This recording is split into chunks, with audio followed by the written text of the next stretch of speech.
So although it's a liability. it's a liability they haven't invested yet, so it's on their sheet as a liability. But that 152,895 is somewhere in money, because they say they're holding it in money now. They're just showing the liability, but they have the cash. So just what I'm saying, we're trying to sort of assets and liability here. Yeah. What we wouldn't have to pay and what we would have to pay in the event we dissolve the fire district, so, which is not necessarily idle. Now, cash and cash equivalents, on that one, page 15. 265,868. 15 of the audit. Because the budget shows a different number. You got it? Okay, so page 15 at the top. My question is, in the 265,868 of cash and cash equivalents, does that include the 124? Page 15. Page 15 at the top. Because you say you have some restricted cash and cash equivalents, which I'm guessing like CDs or something like that. This seems to suggest you have cash of 265, and then there's some restricted capital. There's restricted below. Just trying to fully understand. Then the capital projects. A minute ago we identified 47,000 we need for air breathing apparatus in the future. Is this 78,000 in capital reserves for a purchase like that in the future? No, there isn't any capital. So there's a restricted for capital projects, $78,608 on page 15 in the net assets. What's that mean?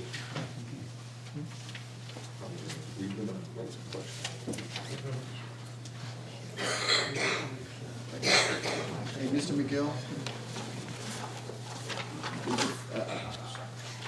I'm reading this audit, and I know that it was prepared by, I'm sure, an accountant and an independent auditor.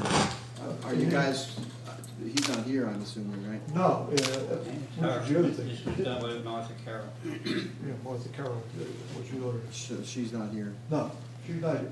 If we didn't know, I didn't know what the parameters of tonight were going to be, and what information that Mr. Lane was going to inquire.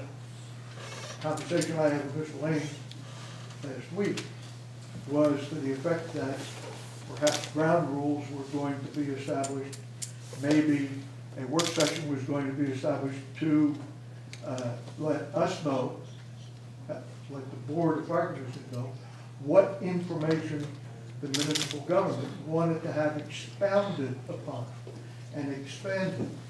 Given the fact that the council 2 years ago, and then I think a year or two prior to that, fixed the budget when the voters voted disfavorably on the budget, we assume the council people, or those that were sitting then, had information with respect to the fire district and the expenses and the justification for expenses when they met then.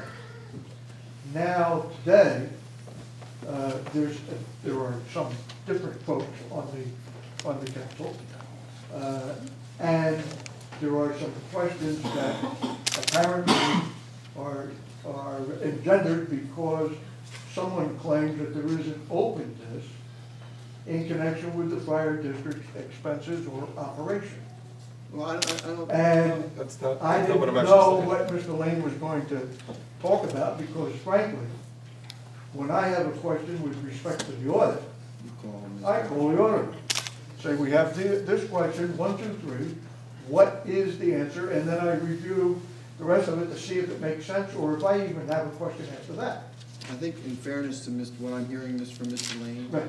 is what as the statute is read, and I haven't read the statute, but Mr. Lane has expounded upon it a little bit. What he's saying is that we're looking at what our job here is to determine whether or not there's going to be savings if the district were dissolved and the council were to take over the fashioning of the budget. Additionally, are looking at what the assets and liabilities are because that's something that's going to need to be analyzed if and when it were to be determined to dissolve, and we had to go out to the Department of Community Affairs and they had to determine whether or not we had the ability to be able to assume whatever liabilities are. So I understand where he's coming from, and I kind of understand where he's going to. I would say that I do like the idea of having some ground rules, because I have some open questions. And information, I mean, obviously, if we just- had a heads up, we could provide anything anybody Well, wants. there's no rule book on this here. No, That's right, this is sort of a first, but let me Yeah, explain something there else, and I apologize to you for not, probably could have called you Friday about this, but as I talk to people who were involved in the past with reviewing the budget in the past, transparency was not not the word that popped into their mind about the finances of the fire company or the fire district. Things like how much cash is around unrestricted at home, in your bank accounts. What's the $76,000 for?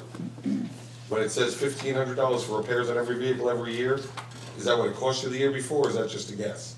And these are questions that, specifically Ms. Sadia looked at this budget the last time it didn't pass, and she said that. I was charged with dealing with the audit, back in 2009, when the budget was 2009.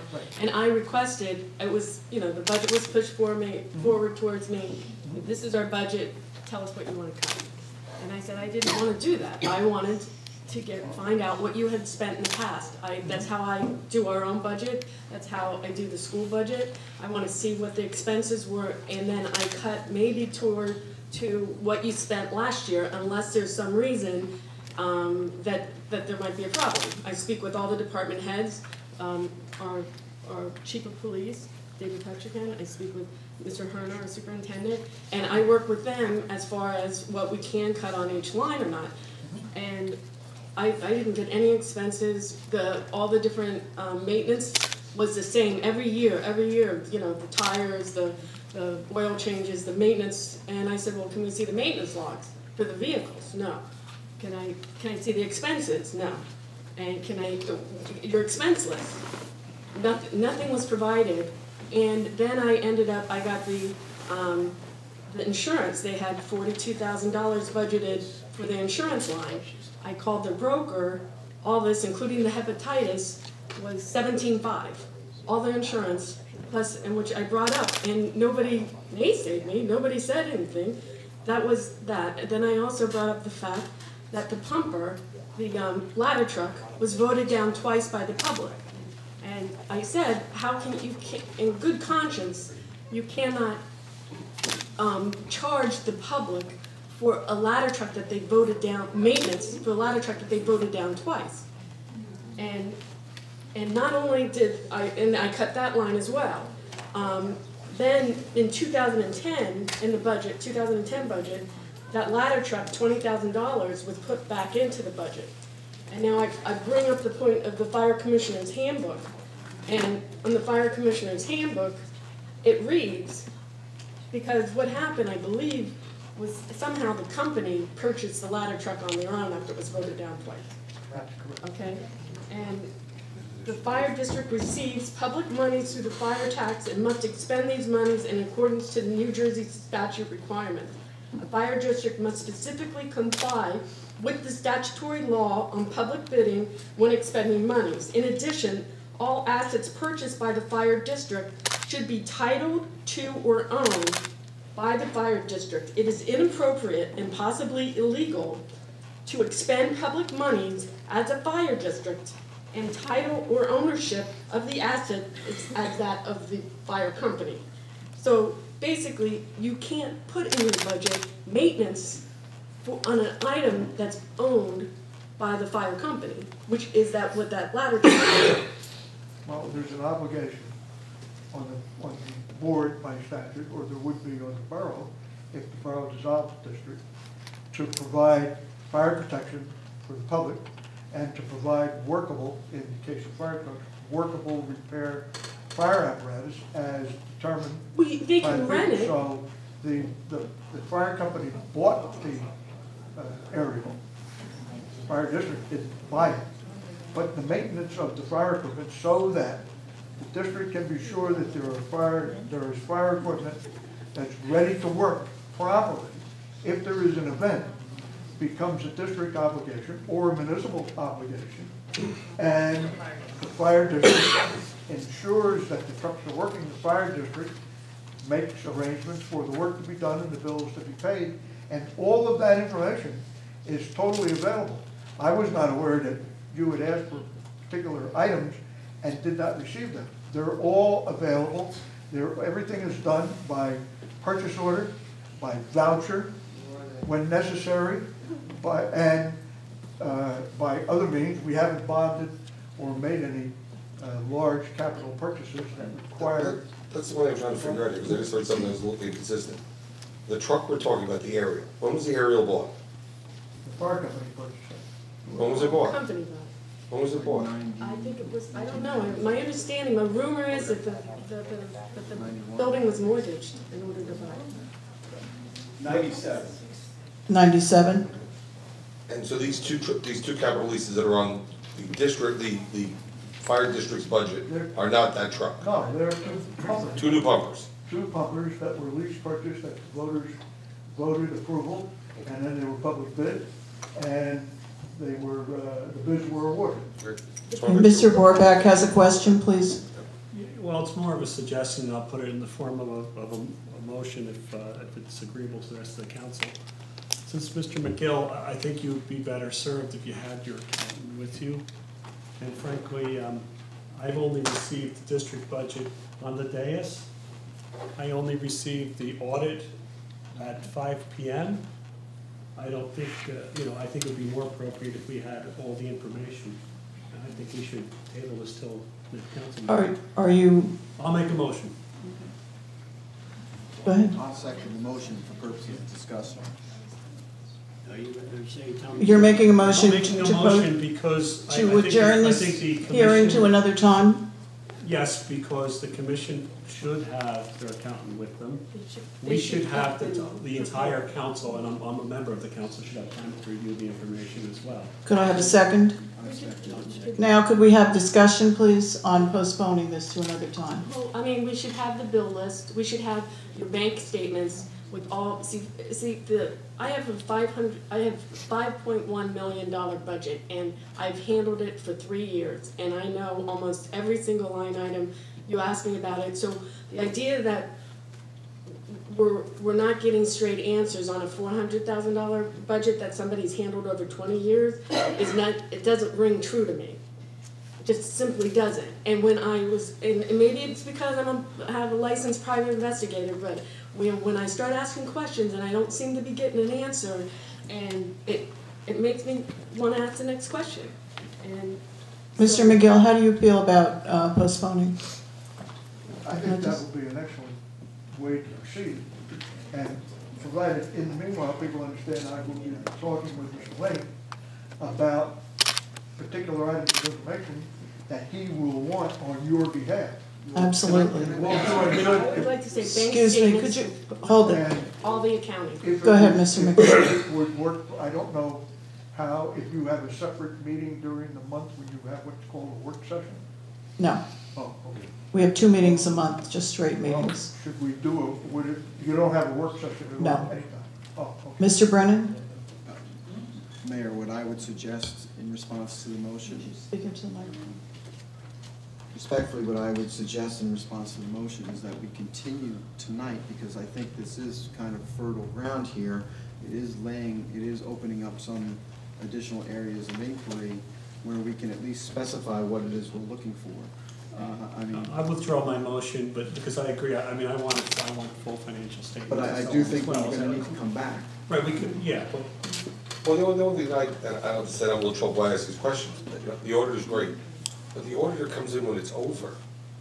How do you put together a $400,000 budget and not know these questions? I mean, how do you know you're gonna spend $16,000 in salaries? How do you know you're gonna be able to meet your LoSAP I obligations? don't disagree with you. All I'm suggesting is, in fairness to Mr. McGill, if he comes with an accountant, then we should be able to get answers. Also, I believe- In addition, providing us before the meeting ample time to review the information you're going to provide at the meeting. I'd like to hear from all the council on this, Mr. Dibber. The motion is to postpone. Well, I actually withdrew it. Oh, you did. Just because Mr. Brennan suggested you were on Okay. fertile ground discussing what we need to specify. I Mr. would actually Dibber. have a ton more questions, but I think that I just have, we're gonna need more stuff. Yeah, we need more information. It's to me, we're I talking mean, talking about knowing that this meeting was taking place tonight, I took it upon myself And I came into the office, I requested a copy of the budget, I requested a copy of the audit, I received it. I met with the chief, I met with several people to discuss. I met with the chief, perhaps it's my Right. bad, okay? But, I mean, I think the purpose of this meeting was we all should have been prepared because we all knew that it was tonight. And if we're here tonight to have this meeting, let's have the meeting. I'm gonna also comment, though, that not everyone was made aware, like, that the audit had come in. Only certain people, and I was told they should have asked for it. Well, you don't ask for something that you don't know is there. And I think that's the frustration. People have tried to get information, and it just hasn't happened. And I met with Mr. Williams as well. Right. So. And Mr. And the emphasis of my requesting a postponement is really to be fair to the fire company and so their accountant can be here. And I would also, Mr. Diver, you're not the only one who's made efforts to try to gather information. I'm not saying I was. I've also made an effort to gather information. I received certain information through the good services of the chief. I've met with the chief. I too share the concern that apparently the audit came in and it wasn't shared with some members of the dais up here, and it should have been. And I also join with Mr. Vorbach with the idea that it's really not fair to be pressing Mr. McGill, who's not a trained accountant, with questions on a professionally prepared audit. With the information that I received, and I've reviewed, I did get the audit at 4:30 this afternoon, and I took the time between 4:30 this afternoon. I had to miss my son's baseball practice to look over the audit so that I could have some sense of what was going on. I have some additional information and needs. I'd like to see the 2010 budget detail. I'd like to see the 2010 vendor history, and I'd like to see the 2010 detailed revenue report, so that I can take a look at those numbers to see how they line up with the budget. So those are some of the requests I have. What I'm suggesting is that this question and answer period that's taking place right now is helpful in defining what information, additional information, those of us up on the dais who are reluctant to be making a decision with short information and short time have. I wasn't actually trying to pick, I'm just trying to say, just so I said, what if the district's dissolved? We get all of your assets. We get your trucks, we get your reserves, we get your surplus, we get everything. Then we've got to take that money, meet your obligations, which is what DCA is going to make us do, make sure that every obligation is paid, every bill the district has paid, all the LoSAP's paid, and then whatever's left in the surplus goes in the town's general surplus. We receive your tax rate for a year, we pay your budget for a year, and then in future years, it's